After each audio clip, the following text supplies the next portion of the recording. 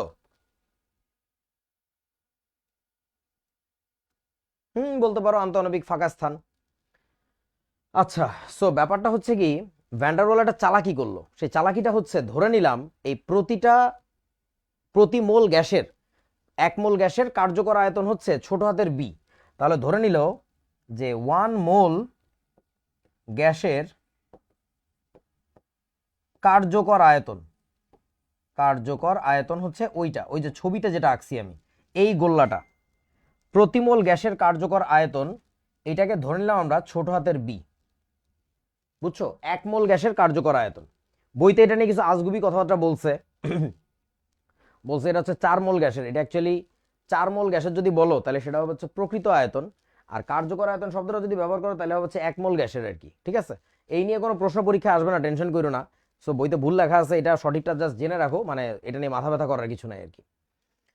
আচ্ছা, এখন কথা হচ্ছে, তাহলে 1 মোল গ্যাসের কার্যকর আয়তন যদি বি হয়, তাহলে একটু তোমরা আমাকে বলো তো, এখানে কত মোল গ্যাস আছে ধরে নিচ্ছি আমরা?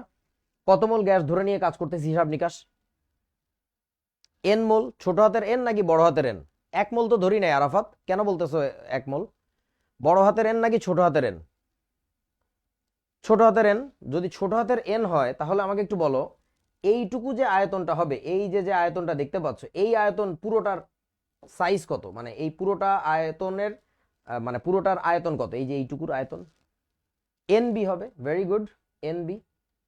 এবং মজার কথা হচ্ছে যেটা, এই এনবি আয়তনে ধরো তুমি একটা পিস্টন লাগায় গ্যাসটাকে চাপ দিছো, সো চাপ দিলে পিস্টনটা যখন একবার এই এনবি আয়তনে এসে পৌঁছায়, তারপরে তুমি যতই চাপ দাও গ্যাসটা কি আর সংকুচিত হবে নাকি হবে না বলো তো? সংকুচিত আর হবে না, কারণ গ্যাসের সংকোচন বলতে অণুগুলার সাইজ বড় ছোট হয় না, একটা অণুর সাইজ যা তাই থাকে, অণুগুলা জাস্ট কাছে কাছে চলে আসে, চাপ দিলে কাছে কাছে চলে আসে, চাপ রিলিজ করলে আবার দূরে দূরে চলে যায়, অণুর সাইজে কিছু হয় না। তাহলে গ্যাস আসলে পারফেক্টলি সংকুচিত হয় কতক্ষণ? যতক্ষণ না অণু মানে গ্যাসের আয়তন ওই এনবি জায়গাটাতে পৌঁছায়। যখনই একবার এনবি জায়গাটাতে পৌঁছাবে অণুগুলো গায়ে গায়ে লেগে যাওয়ার মতো অবস্থা হবে। আসলে গায়ে গায়ে তো আর লাগে না, ওই কার্যকর আয়তন দখল করে নিয়ে বসে থাকে, এরকম দূরে দূরে এইভাবে কাঁপতেছে। ওই জায়গাটাতে একবার যখন পৌঁছাবে তখন আসলে তুমি যতই চাপ দাও তখন আর সংকুচিত হবে না, অর্থাৎ তখন বলা যায় বয়েলের সূত্র ঠিকমতো কাজ করবে না। কারণ বয়েলের সূত্র কি বলছিল?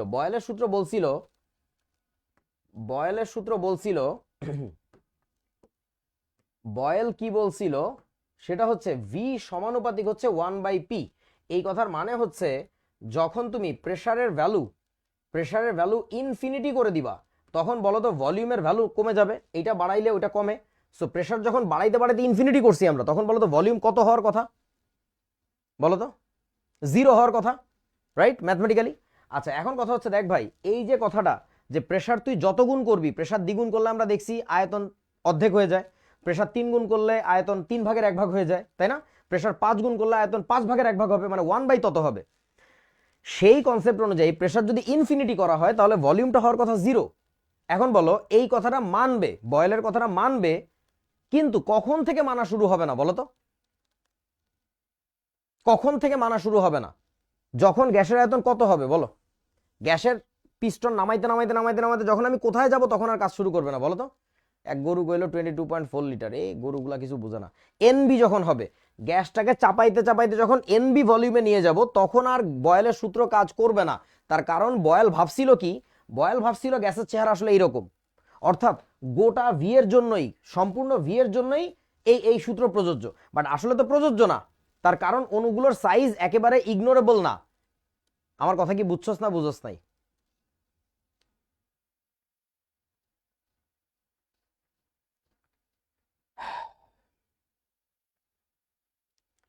কথা হচ্ছে ধরো, এই যে ধরো তোমাদের কেবল ভাইয়াদের ক্লাস নিছি, ওদের ক্ষেত্রে ওদের এই মলিকুলার শেপটা দেখাই। এই বলগুলো দূরে দূরে আছে, সো আমি বলগুলোকে যদি চাপ দেই তাহলে তারা সুন্দর কাছে চলে আসে, বলগুলো সুন্দর কাছে চলে আসে। বাবারে, চাপ দিলে বলগুলো সুন্দর দেখো কাছে চলে আসতেছে, সুন্দর কাছে চলে আসছে। এই যে যত গুণ চাপ দিব তত ভাগের 1 ভাগ হয়ে যে কাছে আসবে, এই কথাটা কতক্ষণ খাটবে? যতক্ষণ না অণুগুলো প্রায় কি হয় বলতো, গায়ে গায়ে লেগে যায়। একবার যদি গায়ে গায়ে লেগে যায় রে বাবু, এরপরে তুই যতই চাপ দিস they will not compress anymore, তারা সংকুচিত হবে না তো। সো এই যে 1 মোল, ধরো এটা একটা অণু না, এটা 1 মোল অণু ধরে নাও, তো 1 মোল অণুর যে কার্যকর আয়তন এটাকে আমরা ধরে নিয়েছিলাম ছোট হাতের বি, তাহলে এখানে এন মোল অণু আছে, তাহলে এখানে টোটাল আয়তন কত আছে? এনবি আছে না?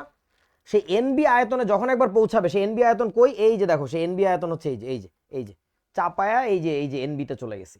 যখন তুমি এনবি ভলিউমে পৌঁছায় যাবা তখন তুমি যতই সাপ দাও রে বাবা, তুমি সাইতেছো তোমার নানাকে আনি তোমার কান্দে বসাইছো, তার কান্দে তোমার নানি বসিয়ে আছে, doesn't matter, it will not compress anymore. অর্থাৎ বয়লের সূত্র তখন থেকে ভুল হওয়া শুরু করবে, বয়লের সূত্র আর কাজ করবে না, বুঝছস? তাহলে যেটা করতে হবে, ভ্যান্ডারওয়াল বুঝতে পারছে যে ওই সমীকরণে যে বলদে বয়েল ভি বসায় রাখছে, ওই ভিটাকে ডিলিট করে দিতে হবে। ওই ভিটাকে ডিলিট করে যেটা করতে হবে, বয়েলের সূত্র যতটুকুর জন্য কাজ করে, যতটুকু জায়গায় কাজ করে ওইটুকু জায়গা রাখতে হবে। তাহলে বলতো কারেকশনটা কি আসবে বলেন? বলো কারেকশন কি আসবে আমাদের? আগে ছিল P V equal to nRT, এখন ওই ভি তো বসানো যাবে না, এখন বসাতে হবে কি জানাস? ভি মাইনাস কি বলতো, এনবি ইকুয়াল টু এনআরটি। তোরা বুঝিস না আমার কথা? এই তো আমি বলার আগে তোরা বলে দিছস। গোটা ভি এর জন্য জিনিসটা কাজ করে না, সম্পূর্ণ ভি এর জন্য কাজ করে না, জিনিসটা হচ্ছে ওই এনবি অংশটুকুর জন্য কাজ করে না। দ্যাটস ওয়াই আমরা করছি কি, সূত্রের মধ্যে থেকে যেটুকুর জন্য কাজ করে না ওইটুকু লাইট চাই ভালাই দিছি। এই সো এটা হচ্ছে ভলিউম কারেকশন। এটা হচ্ছে ভলিউম কারেকশন। তোমাদের আবারও মনে করে দিচ্ছি, ভেবে বলো যে গ্যাসের এই সূত্রটা পিভি ইকুয়াল টু এনআরটি কেন বাস্তবে কাজ করে না। তার কারণ এই সূত্রটা বানানো হয়েছিল বয়েল, চার্লস, অ্যাভোগাড্রো এদের সূত্র কম্বাইন করে। এখন ওদের সূত্রগুলো বানানো হয়েছিল আবার কোত্থেকে মনে করে বলো। বয়েল, চার্লস, অ্যাভোগাড্রো সূত্র বানানোর সময় গ্যাসের যে কনসেপ্টগুলো নেওয়া হয়েছিল সেই কনসেপ্টগুলো আসছিল কোত্থেকে বলো তো, মনে করে বলো। একটু আগে বলছি ক্লাসের শুরুতে, দেখি মনে আছে কিনা। আবার কয় আইডিয়াল বুঝে না রে এরা। গতিতত্ত্ব, গ্যাসের গতিতত্ত্ব থেকে। হ্যাঁ, সো গ্যাসের গতিতত্ত্বের মধ্যে দুইটা ভুল ছিল। একটা ছিল হচ্ছে আয়তন ত্রুটি, আর একটা ছিল কি চাপ ত্রুটি। So you just resolve the problem about volume defect, যেটা মানে বাংলায় কি বলে আয়তন ত্রুটির যে ঝামেলাটা ছিল ওটাকে মিটাই ফেলছো। এখন তোমার কাজ করতে হবে কি নিয়ে বলো তো। আচ্ছা, ইয়ামিনুল হুদা বলতেছে বি এর মান বের করবো কিভাবে। বি এর মান তোর পরীক্ষা দিয়ে দিবে, তোর বাইর করা লাগবে না। এক এক গ্যাসের জন্য বি এর মান এক এক রকম। এই বেটা, হাইড্রোজেনের অণু সাইজ তো ছোট, আবার ওদিকে কার্বন ডাইঅক্সাইডের তো অণু সাইজ বড়। সো ঘটনা হচ্ছে যে এক একজনের বি এক এক রকম। বুঝছস আমার কথা? এটা নিয়ে প্যারাশানির কিছু নাই, প্যারা খাও না আর কি। ওকে, সো এবার দেখো, এটা গেল ভলিউম কারেকশন। এইবার আমাদের প্রেশার কারেকশন করতে হবে। প্রেশার কারেকশনের সে কথাটা কি ছিল? ভলিউম কারেকশনের কথাটা ছিল গ্যাস আধারের মোট আয়তনের তুলনায় গ্যাস অনুসময়ের নিজস্ব আয়তন একেবারেই নগণ্য, ওইটা ধরে নিছিল আর কি। তাহলে এটা হচ্ছে আদর্শ গ্যাস ছিল, আর এটা হচ্ছে আমাদের বাস্তব গ্যাস ছিল। এই যে নিচের যে গ্যাসটা দেখতে পাচ্ছ এটা হচ্ছে মূলত বাস্তব গ্যাস। বাস্তব গ্যাসের অণুগুলো মোটামুটি বড় বড় হয়, আর আদর্শ গ্যাসের অণুগুলো একেবারেই চিকলি চিকলি ছোট ছোট হয় আর কি। আচ্ছা, এবার আসো ভ্যান ডার ওয়ালস সমীকরণ প্রতিপাদনে। এবার চাপের অংশটা আমরা কারেক্ট করে ফেলি। সেই চাপ ত্রুটির কথাটা কি ছিল কেউ বলতে পারবা?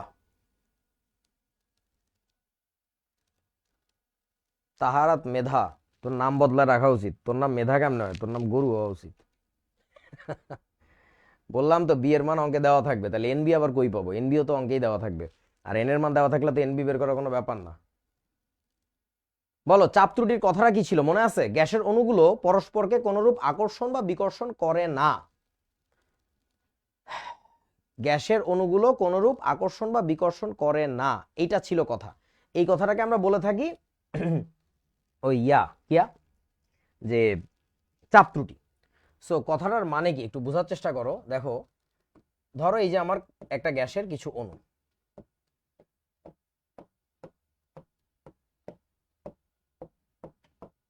কিছু অণু আছে আর কি, মাশাআল্লাহ এরা থাকুক।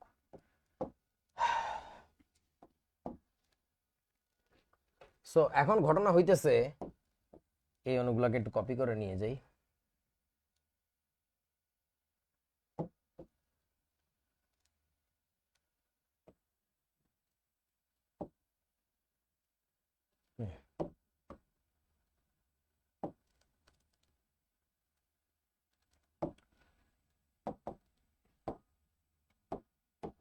এই যে তোমার গ্যাসের পাত্র ধরো এরকম ছিল,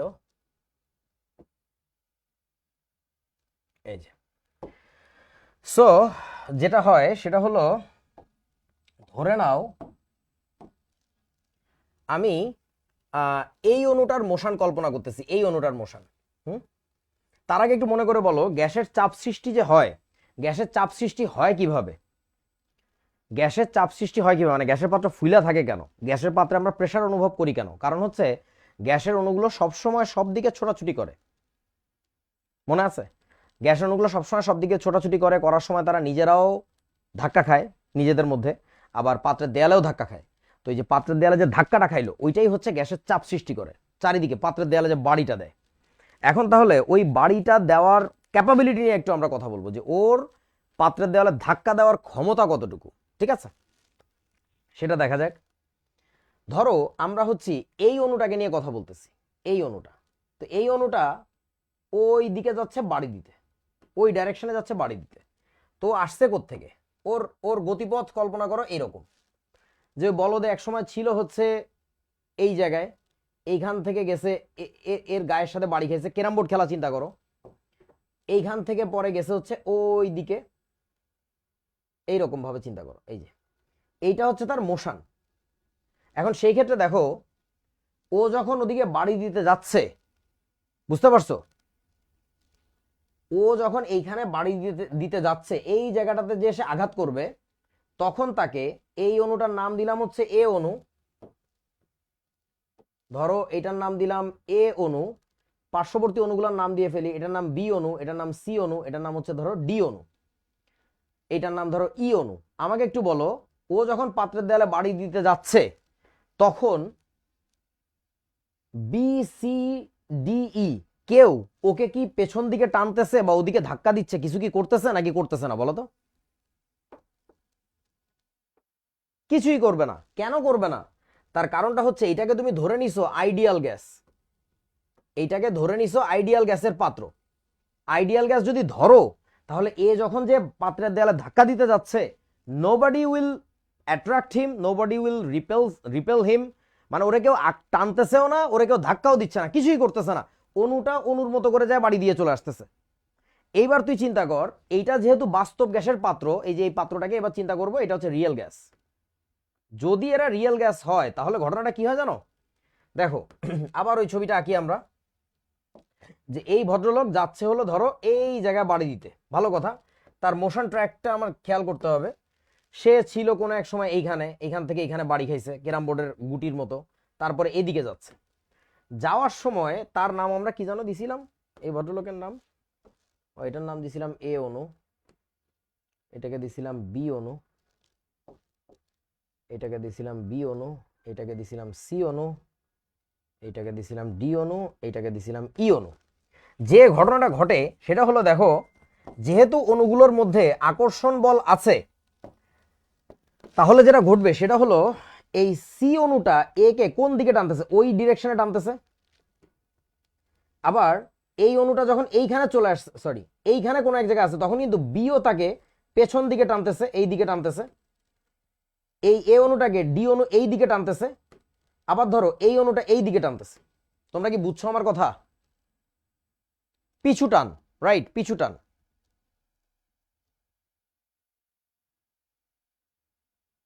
বুঝছস?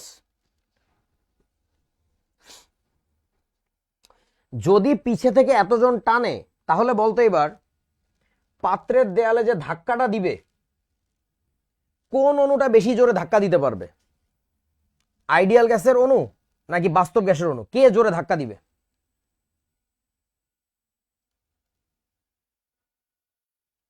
আইডিয়াল গ্যাসের অণু বেশি জোরে ধাক্কা দিবে। তাহলে আমরা যেটা বলবো, আইডিয়াল গ্যাসের অণু যদি জোরে ধাক্কা দিতে পারে, তাহলে যেটা হবে আমাদের আমাদের যেটা লেখা লাগবে সেটা হচ্ছে P ideal should be greater than, the value of P ideal should be greater than value of কি বলেন তো, পি রিয়েল।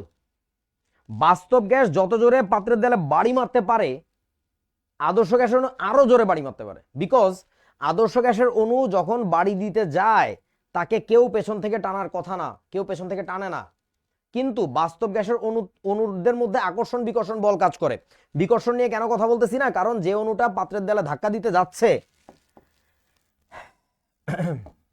ধরো এটা পাত্রের দেয়াল, এইখানে একটা অণু ছিল, সে যাচ্ছে স্ট্রেইট ধাক্কা দিতে, এখন সে এখনই যাচ্ছে ধাক্কা দিতে, বুঝছো ভালো করে, এ যাচ্ছে এখানে ধাক্কা দিতে। যাওয়ার সময় যেহেতু সে ধাক্কা দিতে যাচ্ছে বলে বলতেছো তুমি, তার মানে হচ্ছে বাকি সমস্ত অণু ওই সময় তার কোথায় অবস্থিত বলেন তো? পিছনে অবস্থিত, তার সামনে কেউ নাই। পাত্র পাত্র এবং তার মধ্যে আর কেউ নাই। ব্যাপারটা ভেবে দেখো, এই অণুটা আসলে যথেষ্ট সামনের দিকে আগায় গেছে, that molecule is forwarding onward, সামনের দিকে যাচ্ছে, সে সামনের দিকে যাচ্ছে। আমার কথা কি বুঝছো? যতই সামনের দিকে যাবে, it will leave out all the molecules behind, সমস্ত অণুকে পেছনের দিকে রেখে সে সামনের দিকে যাচ্ছে। সো এখানে বিকর্ষণের কোনো ইস্যু নাই, ওইখানে শুধুই আকর্ষণের ব্যাপার। তোরা কি বুঝছস আমার কথা? আচ্ছা, তাহলে যেটা হবে এখন দেখ ভাই, তুই একটা মানে শখ করে সমীকরণ বানাইছিলি, তোর শখের সমীকরণ ছিল আচ্ছা ভলিউম তো কারেক্ট করে ফেলছি, সো এবার লিখি V minus N B equal to NRT. সমীকরণটা এতখানি কারেকশন করছি আমরা। এখন দেখতো আমরা এই সমীকরণটা মানে বাস্তবে কাজে লাগাইতে চাচ্ছি তো নাকি? বাস্তবে কাজে লাগাইতে চাচ্ছি না? আচ্ছা, এবং সেই জন্য আমরা একটা কাজ করছি, সেই কাজটা হচ্ছে দেখ এই সমীকরণে যে পি এর ভ্যালুটা সরি যে পি এর মানটা বসাইছিলাম, যে ভি এর মানটা বসাইছিলাম, সেটা কিভাবে বসাইছিলাম? হিসাব করে বসাইছি নাকি বাস্তবে ক্যালকুলেট মানে বাস্তবে মাপলে যেটা আসে সেটা বসাইছি? কোনটা বলো, কোনটা বসাইছিলাম? মানে আরে আইডিয়াল কেন বসাইলাম? আজব তো। এই সমীকরণটা তো আদর্শ গ্যাসের জন্য বানাইছি এখন বুঝতে পারতেছি, বাট সমীকরণটা বানানোর পরে তো টের পাই নাই যে এটা আদর্শের জন্য বানাইছি। সমীকরণটা বানাইছি বাস্তবে কাজে লাগবে তাই। সো বাস্তবে কাজে লাগবে ভেবে সমীকরণ মানে বাস্তবে পাওয়া যে কোনো গ্যাসের প্রেসারের ভ্যালুটা এখানে বসাইছিলাম, ভলিউমের ভ্যালুটা এখানে নিয়ে বসাইছিলাম, বসানোর পরে দিয়ে আওলা জ্বালা গেছে, কিছু মেলে না। তার মানে এইখানে আমাদের বসানোর কথা তো রিয়েল ডেটা, বাস্তব জীবনে পাওয়া কোনো একটা ডেটা আমি এখানে বসাবো, তাই না? এখন বাস্তব জীবনের যে ডেটাটা সেটা কি দেখেন তো, সেটা কি দেখতে পাচ্ছেন? ছোট। ওইখানে যে মানটা বসানোর কথা তার চেয়ে তো এই ডেটাটা ছোট। ছোট যদি হয় তাহলে তো সমীকরণ ইমব্যালেন্স হবেই, সমীকরণের লেফট সাইড আর রাইট সাইড তো সমান হচ্ছে না। তো আমার কথা কি বোঝা গেছে? তো এখন বল ছোট ডেটাকে বড় মানে ঠিক করে কেমনে? সমীকরণের বাম পাশটা না ছোট হয়ে গেছে, এটাকে লেভেল আপ করে কেমনে? কি করতে হবে? অ্যাড করা লাগবে না? ওই যে জারিফ ধরতে পারছে, সামথিং অ্যাড করতে হবে। যতটুকুই তোমার ছোট হয়েছে ওইটুকু তুমি অ্যাড করে দাও, তাইলে ঠিক হয়ে যাবে। বুঝিয়াছো? এখন কথা হচ্ছে দেখ কি অ্যাড করতে হবে তাহলে, একটু ভেবে দেখ তো, বল। বাস্তব গ্যাসের অণুটা পাত্রের দেয়ালে যে বাড়িটা দেয়, এই বাড়িটার নাম আমরা দিছিলাম পিআর, রিয়েল প্রেসার। আর এই ছাগলে যে প্রেসারটা দেয় তারে বলে পি আইডিয়াল, পিআই। তাহলে এখন বল পিআর তো ছোট, এখন কথা হচ্ছে কতটুকু কম বাড়ি দিচ্ছে, কতটুকু কম ধাক্কা দিতে পারতেছে পাত্রের দেয়ালে, বলেন তো? ওই যে আব্দুর রহমান ধরে ফেলছে, পিছু টান অ্যাড করতে হবে, মানে যে বলে তাকে পিছনে টেনে ধরতেছিলা ওইটুকুরে অ্যাড করে দাও, তাইলে মিলে যাবে। বুঝছস আমার কথা? হ্যাঁ তোদের কথাও সঠিক, পিআই মাইনাস পিআর, কিন্তু ওই পিআই মাইনাস পিআর জিনিসটা আসলে কি? ওই জিনিসটা আর কিচ্ছু না, ওই জিনিসটা হচ্ছে আন্তঃআণবিক আকর্ষণ বল। এই গ্যাসের অণুদের যে আন্তঃআণবিক আকর্ষণ বল আছে, সেই আন্তঃআণবিক আকর্ষণ বলের মানটা সিম্পলি ওখানে যোগ করে দিলেই হয়ে যাবে, ওইটুকুই মিসিং ডেটা।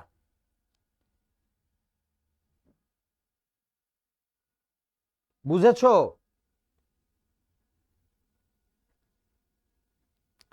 আচ্ছা তাহলে এখন কমেন্টটা অফ করে দাও। তাহলে এখন আমরা যেটা করব সেটা হচ্ছে, বুঝতে পারলাম যে এই পি এর সাথে অ্যাড হবে হচ্ছে আইএমএফ, আর সাথে থাকবে হচ্ছে V minus N B equal to হচ্ছে এনআরটি। এইটা হবে হচ্ছে corrected equation, completely corrected equation এইটা হবে। এখন কথা হচ্ছে আইএমএফ জিনিসটা কি? এই আইএমএফ মানে হচ্ছে intermolecular, CULAR, intermolecular attraction, ATTRACTION, attraction force, আন্তঃআণবিক আকর্ষণ বল। এই মানটাকে যোগ করে দিতে হবে এখানে, বুঝিয়াছো? আচ্ছা এখন কথা হচ্ছে সেই আন্তঃআণবিক আকর্ষণ বলটা খুঁজে পাবো কিভাবে?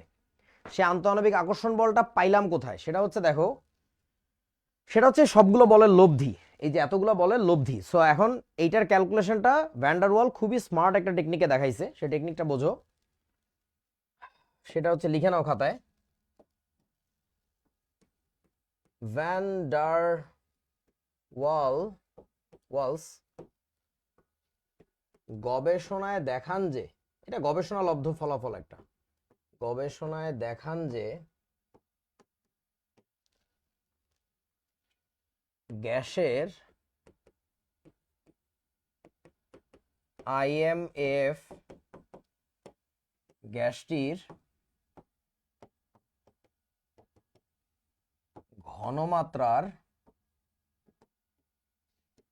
বর্গের সমানুপাতিক।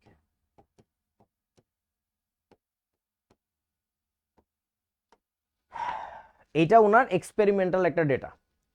এখন ব্যাপারটা কিরকম, ধরো তোমাদেরকে যদি আমি বলি যে নিউটন তো কোনো একদিন বুঝতে পারছিল যে মহাবিশ্বের যে কোনো দুইটা বস্তু পরস্পরকে আকর্ষণ করে, বুঝলাম তার এটা কনসেপচুয়াল ব্যাপার, আমার তর্ক করার কিছু নাই, দুইজনকে আকর্ষণ করে, একটার ভর m1 একটার ভর m2, এবং তাদের মধ্যবর্তী যে দূরত্ব এটা যদি r হয়, তাহলে তোমাদের কাছে আমার প্রশ্ন, বুঝলো কিভাবে যে যে বল টানে সেই বলটা হচ্ছে বস্তু দুইটার ভরের গুণফলের সাথে সমানুপাতিক, এবং বস্তু দুইটার মধ্যবর্তী যে দূরত্ব তার বর্গের ব্যস্তানুপাতিক? এটা বুঝলো কেমনে? গবেষণা করে দেখে, এক্সপেরিমেন্ট করে দেখে যে ভর বাড়াই দেখি কি হয়, তো দেখা যায় যে দুইটার গুণফলের সাথে সবসময় বাড়ে। দূরত্বটা একটু বাড়ায় দেখি, 2 মিটার থেকে 4 মিটার করে দেখি, তখন দেখে যে তোমার কি হয়, যেহেতু দূরত্ব দ্বিগুণ করা হয়েছে তার মানে আকর্ষণ বলের মান 4/1 হয়ে গেছে। দূরত্ব 3 গুণ করে দেখি কি হয়, আকর্ষণ বলের মান 9/1 হয়ে গেছে। তখন বুঝতে পারে দূরত্বের বর্গের ব্যস্তানুপাতিক। এই সো এগুলাকে বলে এক্সপেরিমেন্টাল ফ্যাক্ট, ঠিক আছে? সো বিজ্ঞানী হইলে এইসব গবেষণা করতে হয়, একই কাজ বারবার রিপিটেটিভলি করতে হয়। এই জন্যই আমি বলি যে বাংলাদেশে বিজ্ঞানী তৈরির কারখানা নাই কেন, মানে বিজ্ঞানী তৈরি হবে না কেন? তোমাদেরকে এক অঙ্ক পারছো, তুমি দ্বিতীয়বার করতে বললে তুমি টায়ার্ড ফিল করো, দ্বিতীয়বার করতে বললে তোমার বিরক্ত লাগে, তার মানে তুমি বিজ্ঞানী হইতে পারবা না। তোমাকে বিজ্ঞানী হইতে গেলে একই কাজ বারবার করা লাগবে, করে করে দেখতে হবে যে কি হয়, একটু একটু ডেটা চেঞ্জ করে দেখে ওইটাতে কি হয়, দেখতো রেসপন্সটা কেমন আসে, তারপর রিলেশন বাইর করে যে স্কোয়ার রেটে চেঞ্জ হচ্ছে নাকি বর্গমূলের হারে চেঞ্জ হচ্ছে নাকি ঘন আকারে চেঞ্জ হচ্ছে। সেই জিনিসগুলো হচ্ছে একই জিনিস বারবার করতে হয় রিপিটেটিভলি, বুঝছো? এই আর কি, যাই হোক। সো এখন ঘটনা হইতেছে ভ্যান ডার ওয়ালস গবেষণায় দেখাইছে যে গ্যাসের আইএমএফ গ্যাসটির ঘনমাত্রার বর্গের সমানুপাতিক। এখন তোমাদের ঘনমাত্রার কথা মনে আছে নিশ্চয়ই, 9-10-এ পড়া জিনিস। ঘনমাত্রা মানে মোলারিটি, সোজা কথা। সো ঘনমাত্রার একক কি ছিল? এটার একক ছিল হচ্ছে মোল পার লিটার। তার মানে হচ্ছে মোল সংখ্যা ডিভাইডেড বাই কি হবে? আয়তন। অবশ্যই সে আয়তনটা লিটার এককে হওয়া লাগবে। সো এটাকে আমরা বলি মোলারিটি বা ঘনমাত্রা। একটু কমেন্ট অন করো দেখি কে কি বুঝলো। তোমরা কি আমার কথা বুঝছো বলো দেখি? যে কথাগুলো বললাম এটা একটা এক্সপেরিমেন্টাল ফ্যাক্ট, ঠিক আছে? আচ্ছা বুঝছে, ঠিক আছে, অফ করে দাও আবার। এখন এইবার একটা কথা শুনো, যে কেন ঘনমাত্রা বাড়াইলে আন্তঃআণবিক আকর্ষণ বল বাড়ে, তা আবার বর্গের হারে বাড়ে। বাবারে বাবা, কারণটা হচ্ছে কি, দেখ আমি একটু ছবি এঁকে দেখাই। সেটা হলো, ধরো এখানে একটা গ্যাসের পাত্র আছে, তো এই যে অণুগুলো তোমার, এই একটা অণু, এই একটা অণু, 3 4 5 6 7 8 9 10 11 12 13 14 15 16 17, কোন একভাবে 17টা অণু আছে এখানে আর কি। তোরা একটু আমাকে বলতো, এই অণুগুলোর মধ্যে বর্তমানে যে পরিমাণে অ্যাট্রাকটিভ ফোর্স কাজ করতেছে, আইএমএফ কাজ করতেছে, হোয়াট ইফ আমি এই গ্যাসের পাত্রটাকে ধরে যদি ছোট করে দেই, the molecules have come close together, তাই না? অণুগুলো কাছে চলে আসছে। যদি কাছে চলে আসে তখন বলতো আইএমএফ বাড়বে না কমবে? কমেন্ট অন করো। আবুল আর বাবুল যত দূরে অবস্থান করতেছিল, এখন আবুল আর বাবুল আরো কাছে কাছে অবস্থান করছে, তাহলে বন্ধুত্ব ভালোবাসা কি বাড়বে না কমবে? বাড়বে নিশ্চয়ই, ওইটাই। So that is the fact, যে এই অবস্থায় ছিল, এইখান থেকে আমরা যে কাজটা করব সেটা হলো কি, আর একটা চেহারা যদি দেখি এটার, যে এই অবস্থা থেকে আমরা যদি সংকুচিত করে নিয়ে, দূর কই গেল, সংকুচিত যদি, কি হলো এটার, সংকুচিত যদি করি, ছোট যদি করে নিয়ে আসি, তাহলে অণুগুলো আরো কাছে কাছে গেল। যদি কাছে কাছে যায় তাহলে আমাদের যেটা বলা লাগবে, এইখানে যে আইএমএফ ছিল, ধরো এইখানকার আইএমএফ ভ্যালু ছিল হচ্ছে এক্স, আর এইখানকার আইএমএফ ভ্যালু হচ্ছে ওয়াই। যদি হয় তাহলে আমাদের বলা লাগবে এক্স এর চেয়ে ওয়াই অনেক বড়, অনেক বড়। এইটা হচ্ছে ব্যাপার, যে অণুগুলো কাছে আসলে তাদের আন্তঃআণবিক আকর্ষণ বল অনেক বেড়ে যায়। এবং ভ্যান ডার ওয়াল এটা ক্যালকুলেট করে দেখছে যে ডিস্টেন্সের সাথে ব্যাপারটা রিলেটেড। ঘনমাত্রা যত বাড়ে আন্তঃআণবিক আকর্ষণ বল তত বাড়ে এবং স্কোয়ার রেটে বাড়ে। সো তাহলে এখন আমাদের কি বলা লাগবে? আমাদের যেটা বলা লাগবে সেটা হলো খুবই সহজ একটা কথা, যে আইএমএফ সমানুপাতিক এন ডিভাইডেড বাই ভি। এই যে এন বাই ভি, এন মানে মোল সংখ্যা, ভি মানে আয়তন, লিটার এককে আয়তন, তাইলেই তোমার একক আসবে হচ্ছে মোল পার লিটার, এটা ঘনমাত্রা গ্যাসের। সো এন বাই ভি যেটা ছিল এইটার কিসের সাথে সমানুপাতিক বলতো? স্কোয়ারের সাথে। ঘনমাত্রা যত বাড়াবা গ্যাসের আন্তঃআণবিক আকর্ষণ বল তত বাড়বে, স্কোয়ার রেটে বাড়বে। তুমি ঘনমাত্রা দ্বিগুণ করো, আন্তঃআণবিক আকর্ষণ বল 4 গুণ হয়ে যাবে। ঘনমাত্রা 3 গুণ করো, আন্তঃআণবিক আকর্ষণ বল 9 গুণ হয়ে যাবে। তোমরা কি বুঝিয়াছো? কমেন্ট অন করো। অণুগুলাকে যত কাছে কাছে নিয়ে আসবা, দেখাই দাঁড়াও।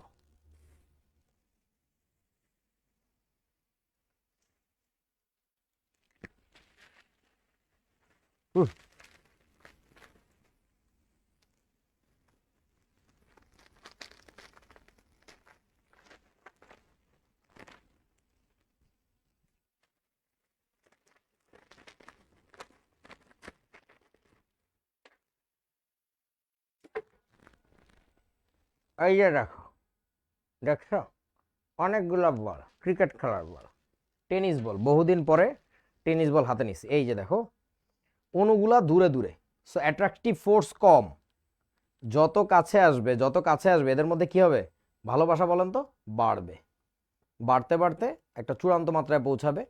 দূরত্ব যা ছিল তার যদি অর্ধেক করে ফেলো তাহলে ভালোবাসা 4 গুণ হবে স্কোয়ার রেটে। বুঝছো না, দূরত্ব না আসলে ঘনমাত্রার সাথে সম্পর্কিত। যাই হোক, বুঝছস তো নাকি? কেমনে জানি ওই যে মেলাগুলো বল নিয়ে এই হইলো না, এই যে চালাচালি খেলে, আমি পারি না এটা আর কি। আচ্ছা, বুঝা গেছে তো নাকি?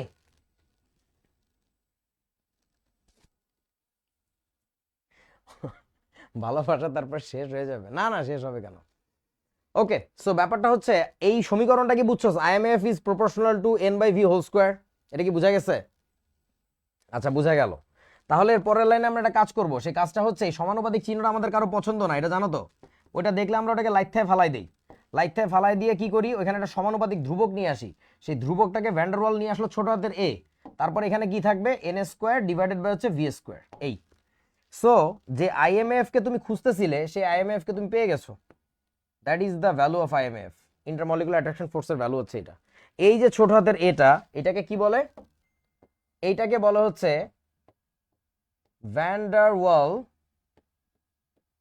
Van der Waals constant. এর আরেকটা নাম আছে, আরেকটা নাম হচ্ছে পরে বলতেছি। যাই হোক, এটাকে বলে ভ্যান্ডারওয়ালস কনস্ট্যান্ট। একে ছোট হাতের a কেন দিল, কে কেন না? কারণ এটা হচ্ছে আরিফ ভাইয়ের স্মরণে দিছিল, এগুলো ভ্যান্ডারওয়ালকে আমি শিখাইছিলাম। সো আরিফ ভাইয়ের কথা স্মরণ করে a দিয়ে লিখছে, বুঝছিস? এটা সবাইকে বলবি। আর আরেকটা ব্যাপার বলবি যে ছোট হাতের a কেন, কারণ আরিফ ভাইয়ের নিজের লোকটা তো ছোটখাটো কিউট মতো, সো এই জন্য ছোট হাতের a দিছে। আরিফ ভাই যদি লম্বা চড়া হইতো, দানবের মতো শরীর, তাইলে বড় হাতের a দিত। এইটা হচ্ছে কাহিনী, ঠিক আছে?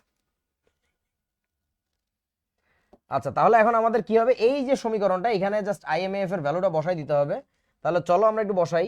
বসাইলে আমাদের কি হবে, সমীকরণটা তাহলে এরকম দাঁড়াবে। সেটা হচ্ছে, আগে তো পি ছিল, সেটা হচ্ছে এখন আমরা কি লিখবো, পি এর সাথে অ্যাড হওয়ার কথা। কতটুকু অ্যাড হওয়ার কথা, n স্কোয়ার a বাই হচ্ছে v স্কোয়ার, আর ওইখান থেকে বাদ যাবে কিছু একটা, সেটা হচ্ছে nb।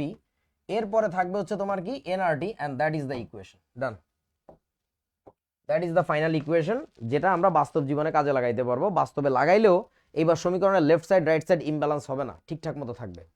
বুঝছো? এই জন্য এটাকে আমরা বলে থাকি হচ্ছে বাস্তব গ্যাস সমীকরণ। বাস্তবে গ্যাসের জন্য এই সমীকরণটা কাজ করে। সো এটাকে আমরা বলবো হচ্ছে বাস্তব গ্যাস সমীকরণ, যেটার আরেকটা নাম হচ্ছে কি ভ্যান্ডারওয়াল সমীকরণ। বুঝিয়াছো ছোট্ট বন্ধুরা?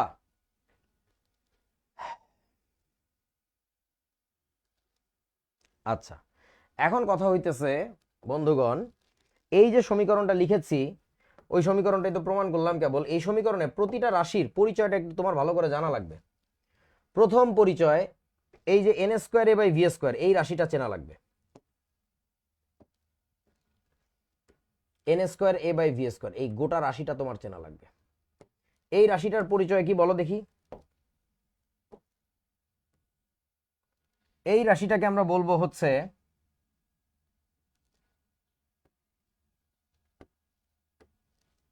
এটার নাম কি বলো?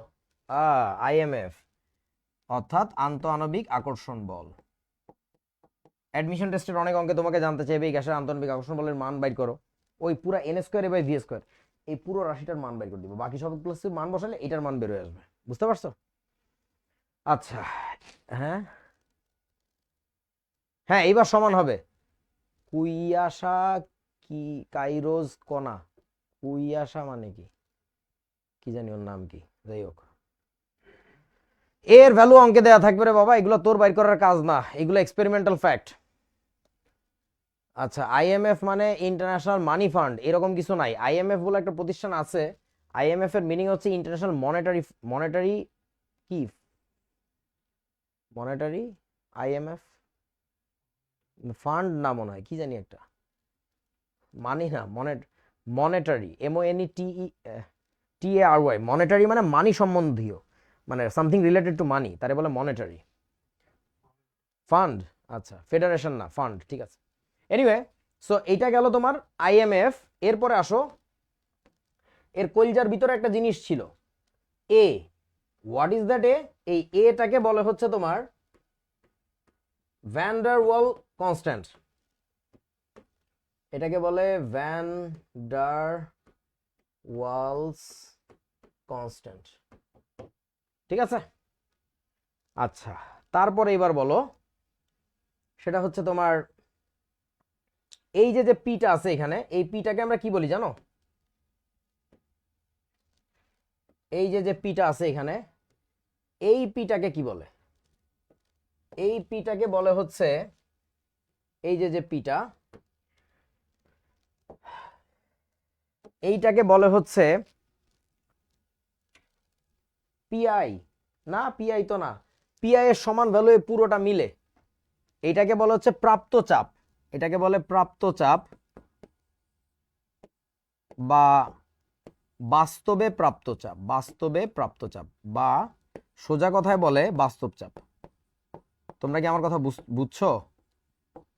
বা বাস্তব চাপ, এইটা এই পিটা, বাস্তবে যে চাপটা পাবো সেটা নিয়ে এখানে বসাবো। Real pressure, pressure for real না, real pressure, pressure found pressure বা রিয়েল প্রেশার বা প্রেশার অবজার্ভড, পিও দিয়ে লেখে অনেক সময়, পিও অবজার্ভ প্রেশার, যে কতটুকু চাপ দেখা যাচ্ছে, আসলেই বাস্তবে কতটুকু চাপ দেখা যাচ্ছে, ঠিক আছে, পিও এরকম লেখে আর কি। আচ্ছা, তারপরে এবার বলো, এইখানে যে তোমার ভিটা আছে, এই ভিটা কি? এই ভিটা কি?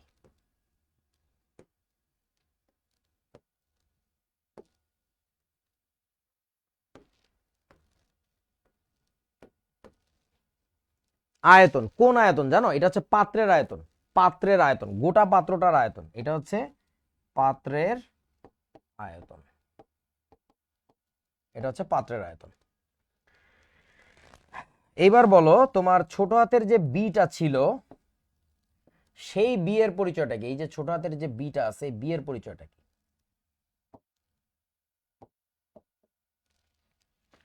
এই বি এর পরিচয়টা হচ্ছে, এক মোল গ্যাসের ভলিউম বললে হবে না, কেমন ভলিউম? ইফেক্টিভ ভলিউম, কার্যকর আয়তন। তাহলে এটা হচ্ছে 1 মোল গ্যাসের কার্যকর আয়তন, যেটা আসলে 4 মোল গ্যাসের প্রকৃত আয়তনের সমান।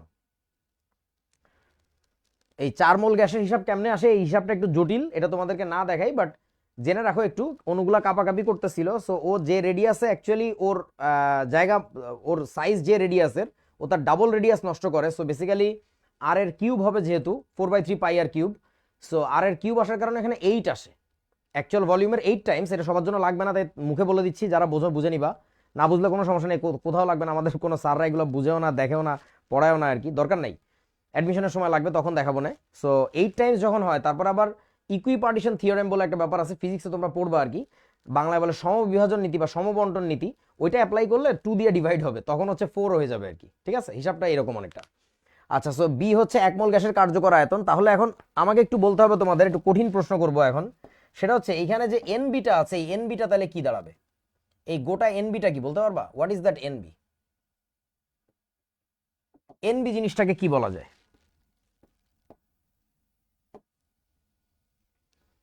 মোলার আয়তন তো না, ছোট হাতের বি হচ্ছে মোলার আয়তন, 1 মোল গ্যাসের কার্যকর আয়তন, মোলার কার্যকর আয়তন হচ্ছে ছোট হাতের বি, তাহলে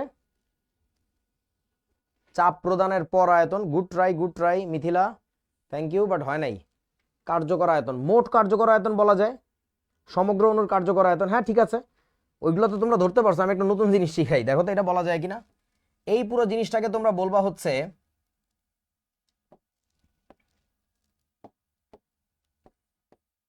অসংকোচনযোগ্য আয়তন।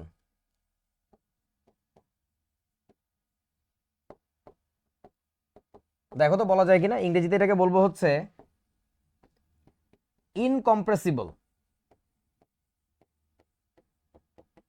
Incompressible volume.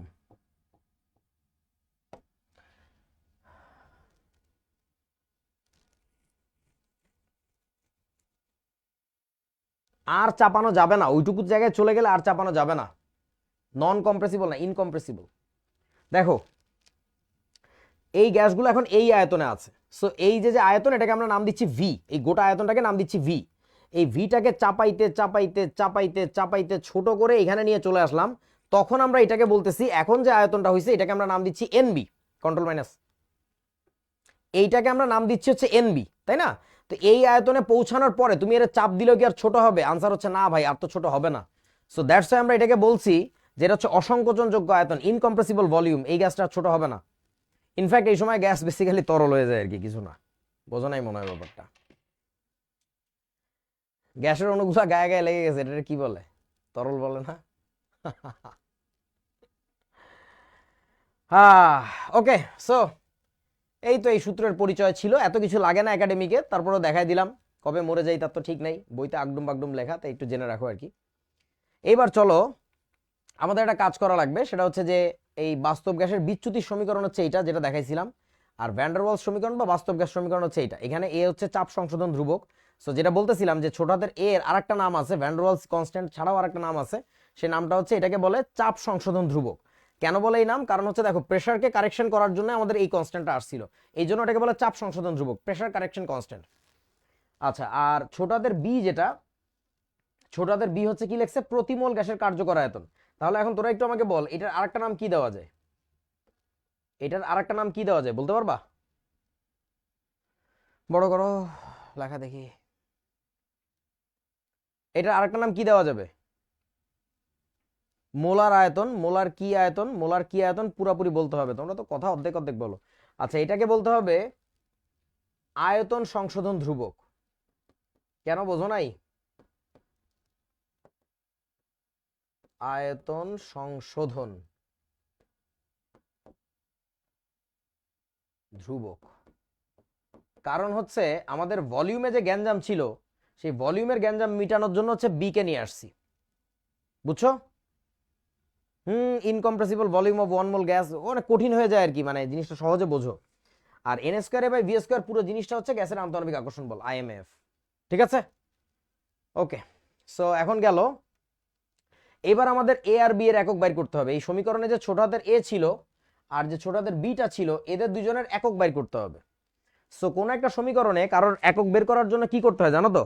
ওই সমীকরণের বাকি রাশিগুলোর একক বসায় দিতে হয়, একক বসায় কাটাকাটি করলেই হয়ে যায়, ডান। আমার কথা কি বুঝছো? তাহলে এখন বাকিগুলোর একক বসাইলে তো ঝামেলা, একই সমীকরণের দুইটা রাশি অজানা থাকলে তো আবার হিসাব নিকাশ করা যাবে না, তাই না? আচ্ছা, তাহলে কি করা যাবে তোমাদেরকে এই হিসাবটা একটু দেখাই, বলো তো আমাকে একটু। একটা গরু প্লাস একটা গরু যোগ করলে কি হয়? দুইটা গরু, তাই না? এবার বলো তো তাহলে একটা গরু আর একটা ছাগল যদি যোগ করি তাহলে কি হবে বলো? বলো বলো বলো। গু ছাগল, এটা আবার কি? গুগল? কিছু না। কেন কিছু না? গোসল হয়ে যাবে, গোগল হয়ে যাবে, কিছুই হবে না। আচ্ছা, এইটার আনসারটা হচ্ছে এইখানে আসলে কিছুই হবে না, এটা যোগ করা সম্ভব না। কেন যোগ করা সম্ভব না মনে আছে তো? কারণ হচ্ছে তোমার যোগ বা বিয়োগ করতে হয় সবসময় একই জাতীয় রাশির, একই জাতীয় রাশি। গরুর সাথে ছাগলের যোগ হয় না, গরুর সাথে গরুর হয়, ছাগলের সাথে আবার ছাগলের হয়। গুণ বা ভাগ করতে গেলে যে কাউকে যে কারোর সাথে করা যায়, কিন্তু যোগ বা বিয়োগের ক্ষেত্রে একই জাতীয় রাশি হইতে হয়। গরুর সাথে ছাগলের হয় না, ছাগলের সাথে গরুর হয় না। আমার কথা কি বুঝছো? মানে there is no addition possible there, even সাবট্রাকশনও হবে না, বিয়োগও হবে না।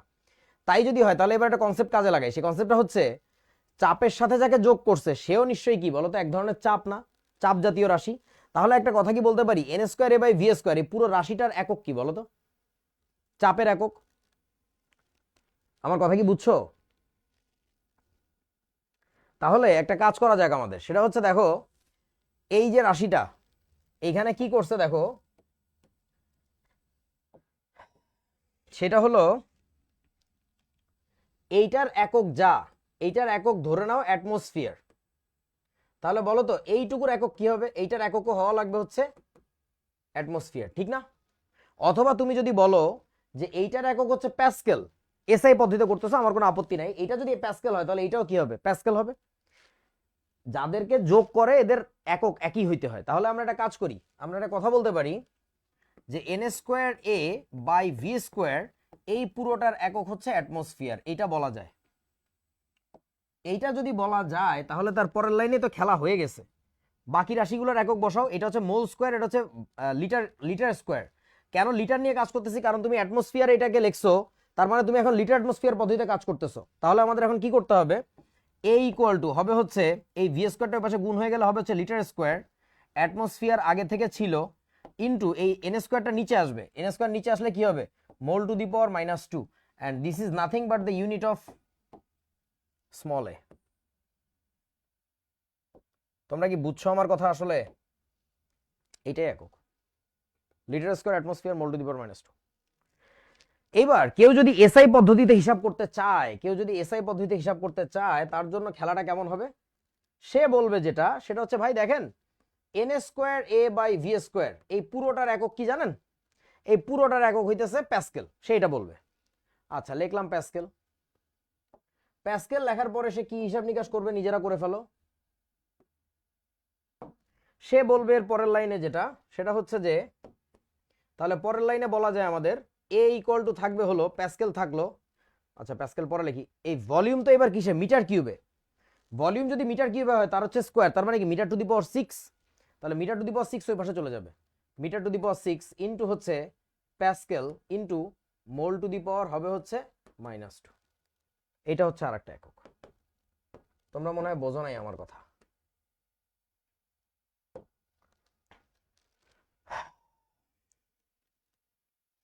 খুবই গুরুত্বপূর্ণ জিনিস, পরীক্ষা আসে। এইবার শোনো, বুয়েটে একবার এখান থেকে একটা প্রশ্ন আসছিল, এই প্রশ্নটাই যে এ এর একক কি, অবজেক্টিভ প্রশ্ন, এবং তার আনসারে কোথাও এইটাও দেওয়া ছিল না, এইটাও দেওয়া ছিল না। কি দেওয়া ছিল জানো? দেখো দেখাই। সেইখানে যেটা দিছে বদমাইশের দল, সেটা হলো এ ইকুয়াল টু, দেখো মিটার টু দি পাওয়ার 6, তো মিটার টু দি পাওয়ার 6 থাকলো, metre to the power 6 into pascal মানে কি জানো তো? প্যাসকেল হচ্ছে চাপের একক, চাপ মানে কি? বল বাই ক্ষেত্রফল না? তার মানে কি নিউটন পার মিটার স্কোয়ার, এই তো নাকি? তাহলে এইটাকে যদি আমরা এখানে লিখে দেই তাহলে হবে হচ্ছে newton metre to the power -2 into হচ্ছে মোল টু দি পাওয়ার কি থাকবে? এই কি এম, মোল টু দি পাওয়ার হচ্ছে -2। তাহলে এখানে কি হবে? আমাদের এই কাটাকাটি ঘাচাং ঘাচাং করার পরে থাকবে হচ্ছে newton metre to the power 4 into হচ্ছে মোল টু দি পাওয়ার -2। একক ছিল হচ্ছে এইটা না, এইটাও ছিল না, কি ছিল শুনবা? ওইখানে ছিল হচ্ছে joule metre cube mole to the power -2। এখন এইটা কেমনে হয় এটা কি তোমরা বোঝো নাকি বোঝো না বলো? এইটা বুঝাই দিতে গেলে তো মাস্টুরের ফিটান দিতে হবে। এইটা আমার বুঝাই দিতে চাওয়ার মানে হইতেছে এটা মাস্টুরের ফিটান দিতে হবে, শিওর। মাস্টুর আর নোমান দুইটারে ধরে ফিটান দিতে হবে।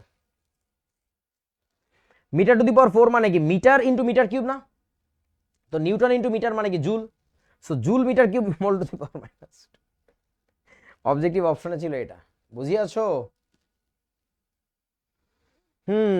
সো এটা হচ্ছে এ এর একক নির্ণয়। এবার তাহলে তোমরা কি করতে পারবা? বি এর এককও বাইর করতে পারবা নিশ্চয়ই, বলো। বি এর একক তাহলে এবার কিভাবে বাইর করা যায়? এই যে বি এর একক বাইর করতেছি আমরা। এইটা যদি ভলিউম হয়, ভলিউমের একক কেউ যদি বলে লিটার, তাহলে তার কাছে এন বি এর পুরোটার এককও কি হবে বলো তো? লিটার হবে না? তাহলে ওই যে একজন বাইর করে ফেলছে, কে এটা?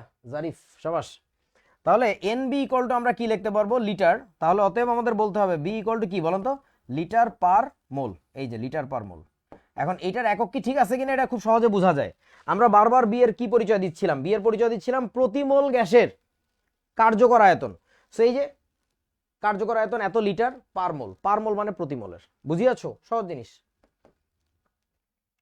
এইটা না লিখে কেউ যদি চায় আবার এটাও লিখতে পারে। কেউ ধরো কাজ করবে হচ্ছে এসআই পদ্ধতিতে, তা কর ভাই, কোনো সমস্যা তো নেই আমার। এসআই পদ্ধতিতে তুই করতে যাচ্ছিস তাহলে কি বলবে? সে বলবে এন বি ইকুয়াল টু কি বলেন তো? Metre cube. তাহলে বি এর একক কি আসবে এখান থেকে? বি এর একক আসবে হচ্ছে মিটার কিউব পার মোল। এই তো কি লিখলাম আমি এটা? তোরা কি আমার কথা বুঝছিস রে বাবা? এই যে দুইটা একক, একটা লিটার অ্যাটমসফিয়ার পদ্ধতিতে, একটা এসআই পদ্ধতিতে। ওকে, শেষ। এবার আসো ভ্যান ডার ওয়াল ইকুয়েশন অ্যাপ্লাই করে কিছু অঙ্ক করি। ও, এই অঙ্ক বুয়েটে আসা অঙ্ক। এটা 32 গ্রাম অক্সিজেন গ্যাসের জন্য ভ্যান ডার ওয়াল সমীকরণটি লেখো। 32 গ্রাম অক্সিজেনের জন্য ভ্যান ডার ওয়াল সমীকরণ পারবা?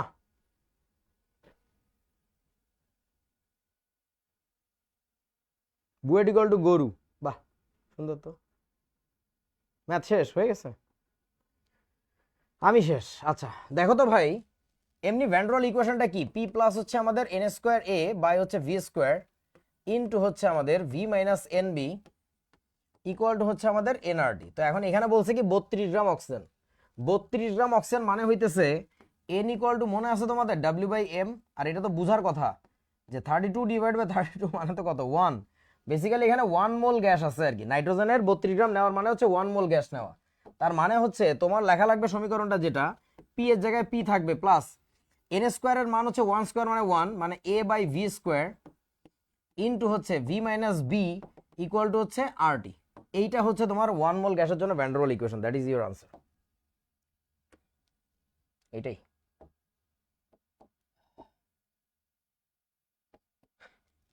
কত মার্ক জানো? 10।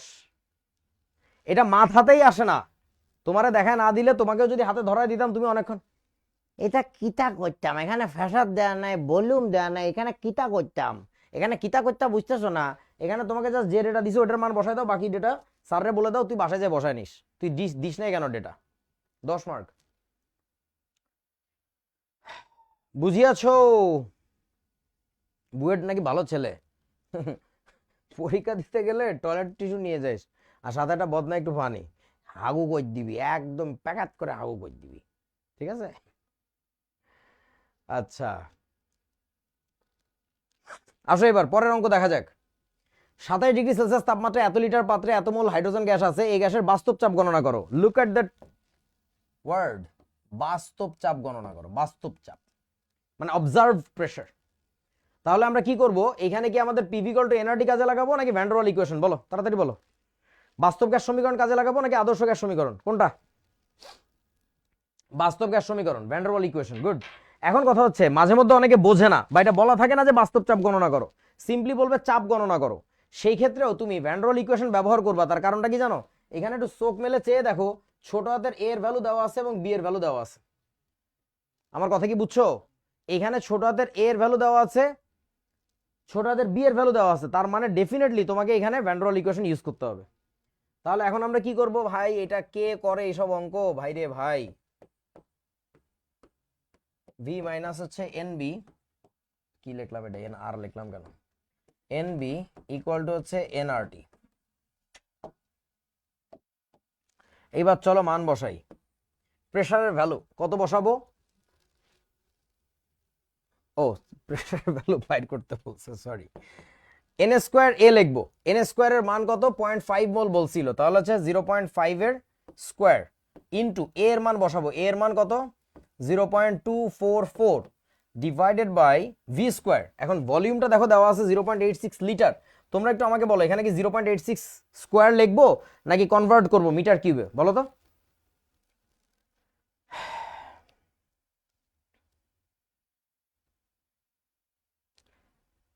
ডিরেক্ট স্কোয়ার যা আছে তাই। তার কারণটা কি জানো? এখানে এ আর বি এর একক দেখো, এই এককগুলো সব লিটার অ্যাটমসফিয়ার পদ্ধতিতে দেওয়া আছে, যার ফলে একক কনভার্ট করা লাগবে না। এখানে লিখবা সিম্পলি 0.86 স্কোয়ার ইন্টু ভলিউমটা কত? 0.86 লিটার মাইনাস এন এর মান হচ্ছে কত জানি 0.5 ইন্টু হচ্ছে তোমার বি এর মান কত?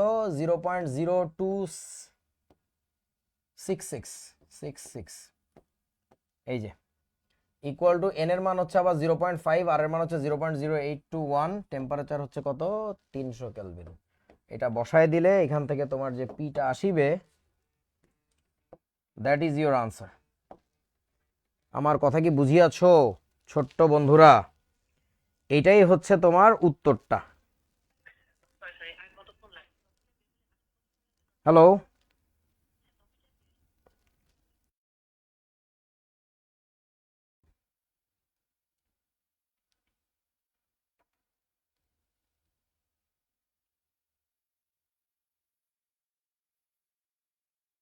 হুম, আচ্ছা, এখন কথা হচ্ছে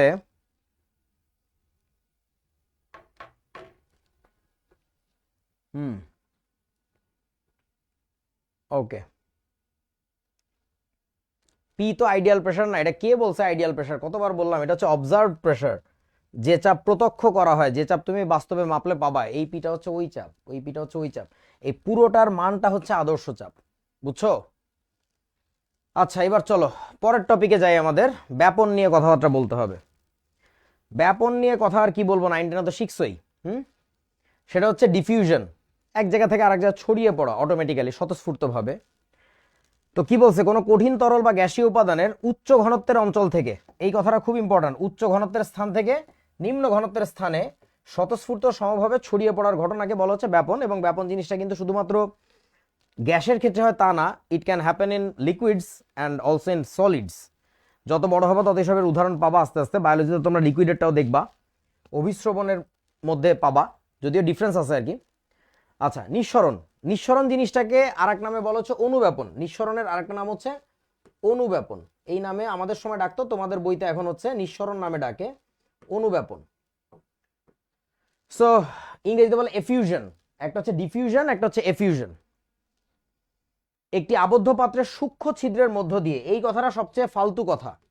এই যে সূক্ষ্ম ছিদ্রের মধ্য দিয়ে যে হতে হবে, এই কথাটা জরুরি না। সূক্ষ্ম ছিদ্র না হইলেও হয়, বড় ছিদ্র হইলেও হবে। উচ্চ চাপের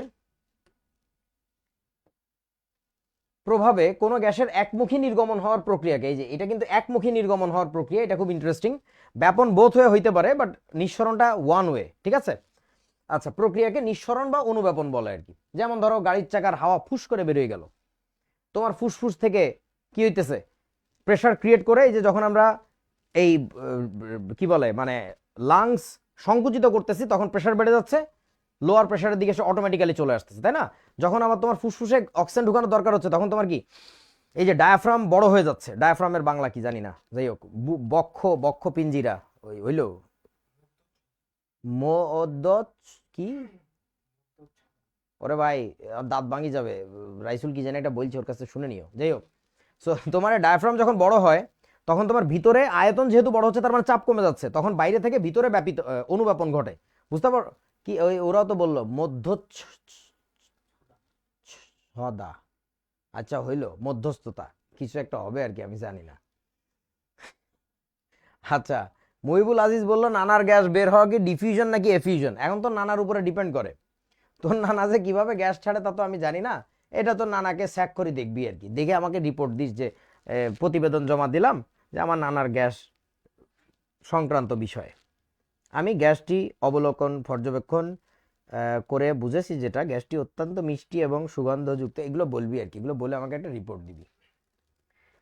এবং এই গ্যাসটি খেয়ে আশেপাশের 3 গ্রামের মানুষ ইন্তেকাল ফরমাইয়াছে, এবং ওই গ্রামে যত পশু পাখি অণুজীব পর্যন্ত ছিল তারাও মাটির সাথে মিশে গেছে। এইভাবে লিখে আমাকে একটা রিপোর্ট জমা দিবি, ছাগলের নাতি। ব্যাপন অনুব্যাপনের ফাইত্য কয়টা 9-10 থেকে ফরতে ফরতে পাগল হয়ে গেছি। এটা আর কি ফরাইতাম বলতে তোদেরকে? এটা একটা দীর্ঘগতির প্রক্রিয়া, এটা একটা দ্রুত গতির প্রক্রিয়া, কি সরু প্রশস্ত উভয় পথে ঘটতে পারে অনুব্যাপন, শুধুমাত্র এটা একটা ভুল কথা, আগেই বলছি, সরু ছিদ্র পথে ঘটতে হবে এমন কোনো কথা নাই আর কি। আচ্ছা, এই দুটার মধ্যে একটা বড় পার্থক্য যেটা বইতে লেখে না, সেই জিনিসটা হচ্ছে এটা একটা প্রাকৃতিক ঘটনা। ব্যাপন একটা প্রাকৃতিক ঘটনা, প্রাকৃতিক ঘটনা, আর এটা একটা যান্ত্রিক ঘটনা। যান্ত্রিক বুঝো, মানে এখানে কোন একটা যন্ত্রের ব্যবহার ছিল আর কি, কোন একটা বিষয় ছিল যেখানে যন্ত্র নাড়াচাড়া হয়েছে আর কি, মানে এক্সট্রা প্রেসার ক্রিয়েট কেমনে হইলো, ঠিক আছে না? যন্ত্র বলতে মানব নির্মিত যন্ত্রই হইতে হবে তা না, that can be anything natural also, ঠিক আছে? যান্ত্রিক ঘটনা, এটা একটা প্রাকৃতিক ঘটনা, এটা হচ্ছে আসল কথা আর কি। আর অনুব্যাপন মূলত গ্যাসেই ঘটে, বা গ্যাস নিয়ে আমরা আলোচনা করব। ব্যাপন যদিও সব জায়গায় ঘটে, কিন্তু আমরা আসলে গ্যাসের কথাই বলবো, কারণ এই অধ্যায় গ্যাস নিয়ে কথা বলছে, বুঝতে পারতেছো। হ্যাঁ, ব্যাপন নিঃসরণের সাদৃশ্য তোরা ভাই নিজেরা দেখিনি, সে ঘোড়ার ডিম কে পড়ায় 9-10 জিনিস, আসল জিনিসে চল।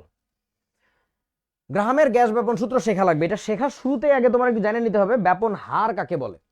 ইংরেজিতে বলে রেট অফ ডিফিউশন, এটাকে ইংরেজিতে বলা হচ্ছে রেট অফ ডিফিউশন। ব্যাপন হার, ব্যাপনের হার, রেট অফ ডিফিউশন। ওকে, স্থির তাপমাত্রায় কোনো একটি পাত্রের সূক্ষ্ম ছিদ্র পথ দিয়ে প্রতি সেকেন্ডে যে পরিমাণ গ্যাস নির্গত হয়, যে পরিমাণ, প্রতি সেকেন্ডে না, প্রতি একক সময় আর কি, সেকেন্ডে হইতে হবে এমন কোনো কথা না, এগুলো তোমাদের বই থেকে নেওয়া বুলশিট ডেফিনেশন, ভালো করে বুঝে নাও। সংজ্ঞাটা আসলে এরকম, সূক্ষ্ম ছিদ্র হইতে হবে এমন কোনো কথা নাই, এগুলো ভুল কথা আর কি। সূক্ষ্ম ছিদ্রপথ হওয়াটা জরুরি না, প্রতি সেকেন্ড হওয়াটা জরুরি না, প্রতি একক সময়ে হওয়াটা জরুরি। একক সময়ে যে পরিমাণ গ্যাস নির্গত হয় তাকে ব্যাপনের হার বলে। তবে এইখানে আরো একটা ভুল আছে, যে ভুলটা হচ্ছে এই যে যে পরিমাণ গ্যাস, এই পরিমাণ কথাটা বলা যাবে না, এটা বলতে হবে যে আয়তন গ্যাস ব্যাপিত হয়। কারণ পরিমাণ বললে কেউ তো এটাকে ভরও বুঝতে পারে যে কত ভরের গ্যাস চলে গেল, কেউ বুঝতে পারে আয়তন, যে কত আয়তন গ্যাস এখান থেকে নাই হয়ে গেল, আবার কেউ বুঝতে পারে কতগুলো অণুর সংখ্যা, অনেক কিছু দিয়ে পরিমাণ বের করা যায়। So precisely, in order to give the definition very mathematically, তোমাকে প্রেসাইজলি বলতে হবে যে এখানে আয়তন নিয়ে কাজ করতে হবে, এখানে একক সময় হইতে হবে, এখানে সূক্ষ্ম ছিদ্র হওয়াটা জরুরি না। বুঝিয়াছো? আচ্ছা, এখন কথা হচ্ছে দেখো, সেটা হচ্ছে ব্যাপন হার। ব্যাপন হারের ক্ষেত্রে তাহলে আমাকে একটু বলো, উপরে কি থাকবে, নিচে কি থাকবে? ব্যাপন হারের ক্ষেত্রে উপরে কি থাকবে আর নিচে কি থাকবে? আচ্ছা, বুঝে ফেলাইছে জারিফ। এইখানে থাকবে হচ্ছে, উপরে থাকবে হচ্ছে ব্যাপিত গ্যাসের আয়তন, ব্যাপিত গ্যাসের আয়তন। আর নিচে কি থাকবে? নিচে থাকবে প্রয়োজনীয় সময়, যে গ্যাসটা ব্যাপিত হইতে কতটুকু সময় লাগলো আমাদের।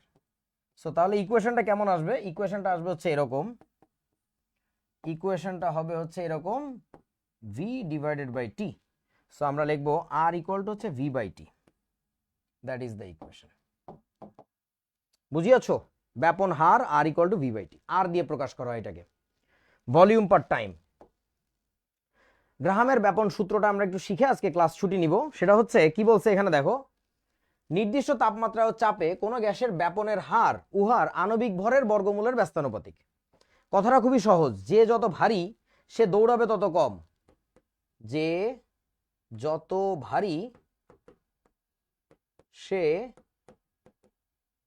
দৌড়ায় তত কম। সহজ কথা, যে যত ভারী সে দৌড়াবে তত কম। বুঝছো? যে যত ভারী সে দৌড়ায় তত কম। এখন কথা হচ্ছে, তাহলে আণবিক ভরের বর্গমূলের কি বলছে, কি দেখছো, ব্যস্তানুপাতিক। তাহলে আমরা যদি লিখি ব্যাপন হার, কোন একটা গ্যাসের ব্যাপন হার যদি হয় আর, সেটা তাহলে কিসের সাথে সমানুপাতিক? আণবিক ভরের বর্গমূলের ব্যস্তানুপাতিক। এই ব্যস্তানুপাতিক বলে 1/, হইছে 1/√m। এখন এই জিনিসটাকে আমাদের সময় পড়তাম, কোন গ্যাসের ব্যাপন হার উহার ঘনত্বের বর্গমূলের ব্যস্তানুপাতিক, একই কথা যদিও, বাট আসলে সূত্রটা গ্রাহাম যেভাবে দিছিল সেটা হচ্ছে আণবিক ভর দিয়ে দিছিল। এবং আরো একটা জিনিস জেনে নাও, সেটা হচ্ছে তোমার আণবিক ভরের কনসেপ্ট আর মোলার ভরের কনসেপ্ট আসলে গ্রাহাম যে আমলে সূত্র দিছে সেই আমলে ছিল না ভালো করে। সো যার ফলে সে বলতে পারে না, সে যদিও বলছে আণবিক ভর, বাট এই জিনিসটা বাস্তব ক্ষেত্রে দেখবা অঙ্ক করার সময় এটা আসলে মোলার ভর। এটা যদি মোলার ভর না হয় তাহলে তোমার বহু জায়গায় অনেক ঝামেলা হবে, ঠিক আছে? আচ্ছা, তো এখন দুইটা গ্যাসের জন্য যদি আমরা নিয়ে কাজ করি তাহলে কি হবে আমাদের? এখানে M1 থাকলে R1 থাকবে, যে ওই গ্যাসের ব্যাপন হার তারই আণবিক ভরের বর্গমূলের ব্যস্তানুপাতিক। যদি এখানে সেকেন্ড গ্যাসটা নিয়ে কাজ করো তাহলে এখানেও 2 চলে আসবে, ব্যাপারটা তো এরকম নাকি? সো তাহলে দুইটা গ্যাসের যে ইকুয়েশন সেই দুইটাকে যদি আমরা ভাগ করে দেই তাহলে আমরা কেমন পাই? তাহলে আমরা এখানে পাবো হচ্ছে R1 ডিভাইডেড বাই হবে হচ্ছে R2 equal to √M2 divided by হচ্ছে M1। আমরা এই জিনিস পাবো, খেয়াল করে দেখো, আর এর সাথে এমটা ব্যস্তানুপাতিক, উপর নিচে সম্পর্ক। তাহলে R1 উপরে থাকলে M1 নিচে, R2 নিচে থাকলে M2 উপরে। বুঝিয়াছো? That's what we call Graham's gas diffusion law বা law of gas diffusion. So এই সূত্রটা আমরা যে শুধুমাত্র ব্যাপনের ক্ষেত্রে প্রয়োগ করতে পারবো তা না, নিঃসরণ বা অনুব্যাপনের ক্ষেত্রে প্রয়োগ করতে পারবো, কারণ যে চাপ নিব দুইটা গ্যাসের ক্ষেত্রে একই চাপে নিব, ঠিক আছে? আচ্ছা, এটা কেমন ধরনের সমীকরণ হয়েছে, হোমোজেনাস নাকি নন হোমোজেনাস, একটু বলো তো আমাকে। এটা কি একটা হোমোজেনাস ইকুয়েশন নাকি নন হোমোজেনাস ইকুয়েশন?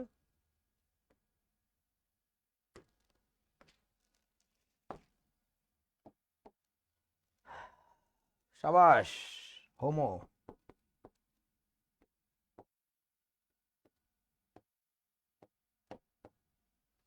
ওকে, তো এবার গ্রাহামের ব্যাপন সূত্রের কতগুলো চেহারা আমাদের একটু শেখা লাগবে। সবাই একটু খাতার বাম থেকে ডানে আমার মতো করে লিখে ফেলো। R by R equal to হচ্ছে আমাদের M by M equal to হচ্ছে আমাদের D by D equal to হচ্ছে আমাদের, আমার মতো করে লিখবা, V by T divided by V by T equal to হচ্ছে আমাদের V by V equal to হচ্ছে আমাদের T divided by T equal to হচ্ছে আমাদের এক্স বাই এক্স। এতগুলো সূত্র লাগবে আমাদের, এবং সূত্র এগুলো এমনভাবে শিখতে হবে যে মুখস্থ করা ছাড়াই আমরা যেন ইনস্ট্যান্ট 1.5 সেকেন্ড 2 সেকেন্ডের মধ্যে সূত্র বের করে ফেলতে পারি যে এখন কোন সূত্রটা কাজে লাগবে নির্ভুলভাবে। এবং 2 নাম্বারটা হচ্ছে একটা সূত্র থেকে একটা রিলেট করা যায় কিভাবে, এটাও শিখতে হবে, যেন অঙ্ক পেঁচায় গুছায় দিলেও নতুন কনসেপ্ট কাজে লাগলেও তুমি ইনস্ট্যান্ট সূত্র জন্ম দিতে পারো। ওই জায়গায় বসে সূত্র জন্ম দিবা, দেওয়ার পরে তুমি পারফেক্টলি অঙ্ক করবা, করে খাতা জমা দিয়ে যাওয়ার সময় বলবা কল মি ড্যাড, আমাকে বাবা বলে ডাকো, আমি সূত্রের জনক। তোমার বাবা না, সূত্রের বাবা, কারণ আমি এইখানে বসে সূত্র জন্ম দিছি, আমি জানি এই সূত্র বানায় কেমনে, বুঝছো? আচ্ছা, তাহলে এখন ঘটনা হচ্ছে এই বস্তু আমরা আজকে না দেখি, আমি এই সূত্রের প্রমাণটা আগামী দিন দেখাবো। তার কারণটা হচ্ছে যে এখন দেখাইলে তোমরা আগামী দিন ক্লাসের আগে সব ব্যাককলের মতো ছায়া থাকবা, বলবা যে এটা কি হইলো, এটা কোথার থেকে আসলো, অঙ্ক করানোর সময় রিলেট করতে পারবা না। সো আমি এমনভাবে সূত্রের প্রমাণ দেখাবো জাস্ট ন্যানো সেকেন্ডে, জাস্ট লাইক দিস তুমি সূত্র প্রমাণ করতে পারবা। ঠিক আছে? সো টাটা এভরিওয়ান, দেখা হবে পরের ক্লাসে।